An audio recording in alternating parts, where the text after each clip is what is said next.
Hey, y'all, come look at this. নমস্কাৰ মাছৰ বিষয়ত অসমীয়া আৰু মিয়াৰ মাজত সংঘাত লাগি থকা সময়ত আমাৰ ঘৰৰ পুখুৰীত থকা মাছকেইটাইও কি কৈ চাওঁ আহকচোন এতিয়াও তোমালোকক দেখি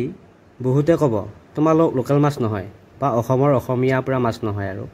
তাকে সেই সন্দৰ্ভত আপুনি কি ক'ব পুৰা হয়নে আপুনি একদম অসমৰ লোকেল মাছকেইটা বা লোকেল হয়নে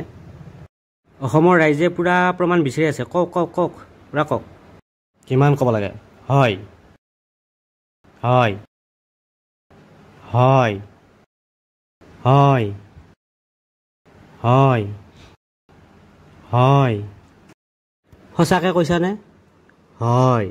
অসমৰ ৰাইজক আকৌ এবাৰ কৈ দিয়ক হয়নে হয় হয় ধন্যবাদ প্ৰথমবাৰৰ বাবে অসমৰ মাছৰ প্ৰতিক্ৰিয়া দেখি আপোনাৰ কেনে অনুভৱ হ'ল বা আপুনি কি ক'ব বিচাৰিছে আপুনি এটা কমেণ্টত জনাওক আচলতে এতিয়াও অসমৰ গাঁৱে ভূঞে এতিয়াও এনে বহুতো মাছ আছে সপ্তাহত গোটেইকেইদিনতে নাখালেও সপ্তাহত দুদিনকৈ আত্মীয় কুটুম্বৰ সৈতে মিলাই খালে বা ভগাই পিটাই খালে মাছকেইটাও সুখী হয় বুলি মোক জনালে আৰু তেওঁলোকে কৈছে কি ধন্য মোৰ এই জীৱন বুলি মোক সেই কথাই ক'লে